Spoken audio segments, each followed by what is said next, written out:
आज हम आपके लिए एक ऐसी कहानी लेकर आए हैं जो आपको हैरान कर देगी। ये कहानी है आईएएस ऑफिसर कविता राय की, जो अपनी सादगी के लिए जानी जाती हैं। एक दिन अपनी बहन की शादी में शामिल होने के लिए वो एक साधारण सी साड़ी में अपनी स्कूटी से जा रही थी। कोई सरकारी गाड़ी नहीं, कोई गार्ड नहीं, बस एक आम लड़की की तरह। जैसे ही वो हाईवे पर पहुंची, उन्हें रास्ते में पुलिस की बैरिकेडिंग दिखाई दी। वहां 3-4 पुलिसकर्मी खड़े थे और उनके बीच में एक दरोगा अपनी वर्दी में खड़ा था। दरोगा ने इशारे से कविता को रुकने को कहा। कविता ने अपनी स्कूटी साइड में लगा दी। कहाँ जा रही हो? दरोगा ने रुक रुक कर सवाल किया। कविता ने शांत लहजे में जवाब दिया, मेरे भाई की शादी है, वहीं जा रही हूं। दरोगा ने मुस्कुराते हुए कविता को ऊपर से नीचे तक देखा। अच्छा, तो बहन की शादी में जा रही हो, लेकिन हेलमेट क्यों नहीं पहना? दरोगा ने चालान बुक निकालते हुए कहा। तेजी से भी स्कूटी चला रही थी, अब चालान भरना पड़ेगा। कविता को अंदाजा हो गया कि यह सब एक बहाना है। वो बोली, सर, मैंने कोई नियम नहीं तोड़ा। अरे मैडम, हमें कानून मत सिखाओ। दरोगा ने साइड में खड़े एक सिपाही को देखा और फिर कविता की ओर झुककर फुसफुसाया, ऐसे नहीं मानेगी, इसको सबक सिखाना पड़ेगा। अचानक दरोगा ने कविता के गाल पर एक जोरदार थप्पड़ जड़ दिया। जब पुलिस कुछ कहे तो चुपचाप मान लेना चाहिए, ज्यादा सवाल नहीं पूछने चाहिए। कविता का सिर एक पल के लिए झटका खा गया, लेकिन उन्होंने खुद को तुरंत संभाल लिया। उनकी आंखों में आग थी। दरोगा जोर से हंसा और अपने साथियों से बोला, अभी भी अकड़ बाकी है, लगता है अच्छे से सिखाना पड़ेगा। एक सिपाही आगे बढ़ा और बोला, मालिक, इसे थाने ले चलते हैं, वहां आराम से मामला देखेंगे। दरोगा ने सिर हिलाकर कहा, हाँ, इसे थाने ले चलो, तभी समझ आएगा कि पुलिस से कैसे बात की जाती है। एक सिपाही ने कविता का हाथ पकड़कर खींचने की कोशिश की, लेकिन कविता ने अपना हाथ झटक दिया और गुस्से से बोली, हिम्मत मत करना। दरोगा को गुस्सा आ गया। उसने अपने एक आदमी से कहा, इसका घमंड तोड़ो। एक सिपाही ने आगे बढ़कर कविता के बाल खींचे और उन्हें जबरदस्ती घसीटने की कोशिश की। कविता दर्द से करा उठी, लेकिन उन्होंने अपनी पहचान अभी भी छिपाए रखी। वो देखना चाहती थीं कि ये लोग कितनी हद तक गिर सकते हैं। तभी एक पुलिस वाले ने गुस्से में उनकी स्कूटी को लात मार दी। बड़ी शरीफ बनती है, अब तेरा खेल खत्म। कविता समझ गई कि ये लोग कितने नीचे गिर सकते हैं। दरोगा की आंखों में गुस्सा था।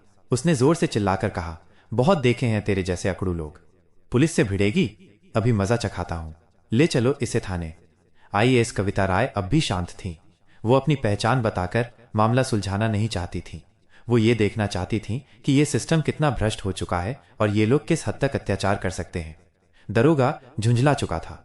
उसके सामने एक लड़की खड़ी थी जिसने उसके थप्पड़ खाए, जिसके बाल खींचे गए, लेकिन वो अब भी चुप थी। दरोगा ने सिपाहियों को घूरते हुए कहा, ले चलो इसे थाने।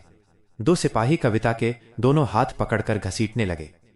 छोड़ो मुझे, कविता पहली बार जोर से बोली। दरोगा हंसा, अब जुबान खोली, चलो थाने में देखते हैं कि तुम कितनी बोलती हो। थाने में घुसते ही दरोगा ने जोर से चिल्लाया, बोलो, चाय पानी लाओ, एक स्पेशल केस आया है। कविता अभी भी शांत थी। वो देख रही थीं कि आम जनता के साथ पुलिस कैसा व्यवहार करती है। दरोगा ने अपने जूनियर से फुसफुसाया, क्या केस है सर? दरोगा हंसा, कोई भी, चोरी या जेबख्तरी, बस अंदर डालना है। कविता सब सुन रही थी, लेकिन उन्होंने कोई प्रतिक्रिया नहीं दी। दरोगा टेबल पर बैठ गया और अपनी कलम घुमाते हुए बोला, नाम बता, घर का पता बता। कविता चुप रही। दरोगा ने फिर से पूछा, नाम क्या है? कविता अब भी चुप रही। दरोगा ने मेज पर जोर से हाथ मारा, सुनाई नहीं देता, नाम बता अपना। नेहा कपूर, कविता ने एक झूठा नाम बताया। दरोगा हंसा, बहुत समझदार है तू, लेकिन ज्यादा चालाकी मत कर, वरना बड़ी गलती होगी। कविता को जबरदस्ती एक गंदी और बदबूदार लॉकअप में डाल दिया गया, जहां पहले से ही 2 महिलाएं बैठी थीं। क्या किया तूने? एक महिला ने पूछा। कुछ नहीं, कविता ने हल्की मुस्कान दी। अब वो देख रही थीं कि ये सिस्टम कितना गंदा हो चुका है। अगर एक आईएएस ऑफिसर को भी इस तरह बिना सबूत के अंदर कर सकते हैं, तो आम जनता का क्या हाल होगा। कविता लॉकअप के अंदर थीं।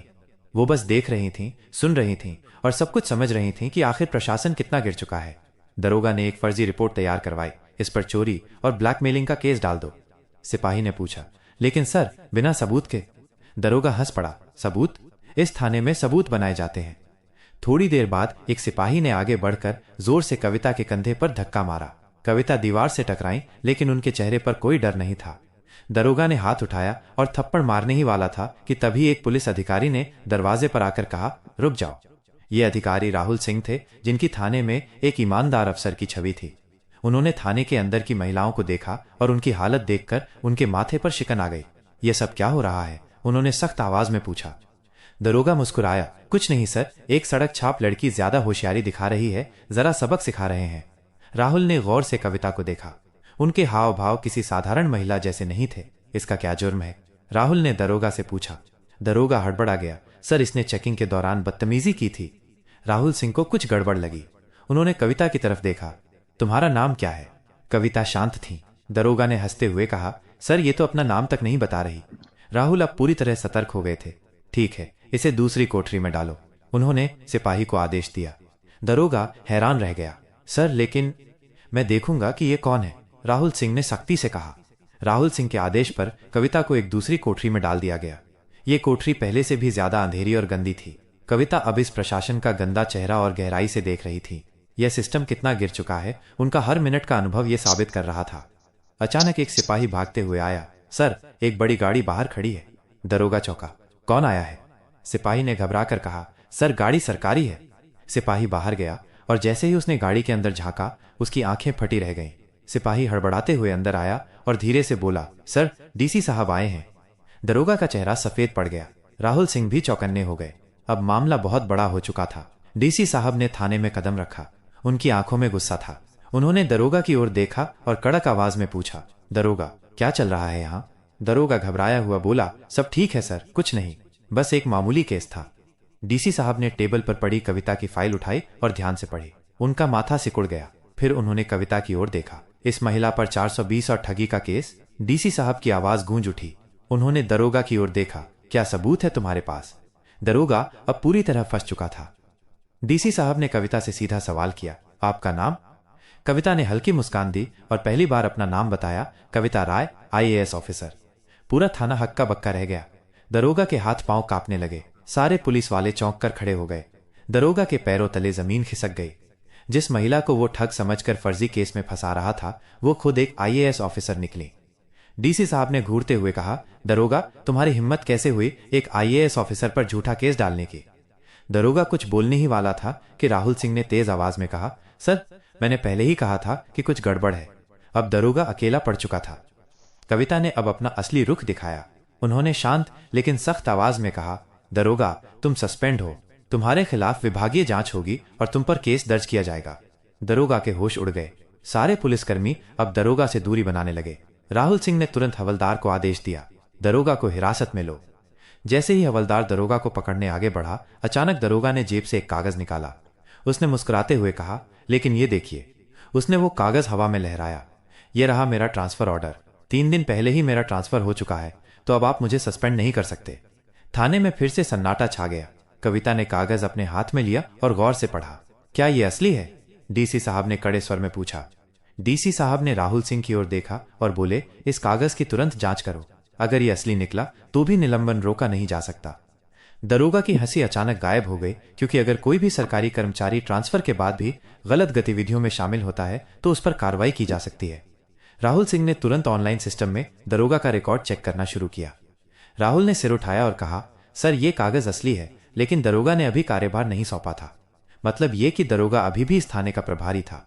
अब कोई भी दरोगा को बचा नहीं सकता था। आईएएस कविता राय ने सीधी नजर दरोगा पर डाली और कहा, अब तुम्हारी असली जगह तुम्हारी अपनी जेल में होगी। गिरफ्तार करो इसे। डीसी साहब ने आदेश दिया। जैसे ही दरोगा को गिरफ्तार करने का आदेश हुआ, पूरा थाना हिल गया। दरोगा को पहली बार एहसास हुआ कि अब वो बच नहीं सकता, लेकिन अचानक उसने कहा, ठहरिए मैडम, मैं अकेला नहीं हूं। दरोगा ने हंसते हुए कहा, मैडम क्या आपको लगता है कि इस थाने में सिर्फ मैं ही भ्रष्ट हूं? उसने थाने के बाकी पुलिस वालों की तरफ इशारा किया और कहा, यह सब मेरे साथ है। पूरी कड़ियां ऊपर तक जुड़ी हैं। थाने के कुछ पुलिस वाले घबराने लगे। राहुल सिंह भी चौकन्ने हो गए। आईएएस कविता ने डीसी साहब की तरफ देखा और कहा, इस पूरे थाने की जांच की जाएगी। अब कोई भी सुरक्षित नहीं है। डीसी साहब ने तुरंत आदेश दिया, एंटी करप्शन पुलिस टीम को बुलाया जाए। पूरे थाने में हड़कंप मच गया। जैसे ही टीम ने जांच शुरू की, कुछ पुलिस वालों के चेहरे पीले पड़ने लगे। एक हवलदार आगे आया और मैडम के सामने हाथ जोड़कर बोला, मैडम मुझे माफ कर दीजिए, मैं सिर्फ आदेशों का पालन कर रहा था। तभी अचानक एक पुलिस वाले ने एक फाइल निकाली और कहा, मैडम हमारे बड़े साहब भी इसमें शामिल हैं। कौन बड़े साहब? डीसी साहब ने गुस्से में पूछा। पुलिस वाले ने डरते डरते जवाब दिया, एसपी साहब। अब पूरा मामला ऊपर तक जुड़ चुका था। थाने में सन्नाटा छा गया। डीसी साहब ने गहरी सांस ली और फिर सख्त आवाज में बोले, इस थाने का पूरा स्टाफ तत्काल प्रभाव से निलंबित किया जाता है। जैसे ही यह आदेश मिला, थाने के पुलिस वालों के होश उड़ गए। कुछ पुलिस वाले अपने फोन निकालकर किसी को कॉल करने लगे। कुछ लोग चुपचाप सिर झुकाकर खड़े हो गए। कोई नहीं बच सकता था।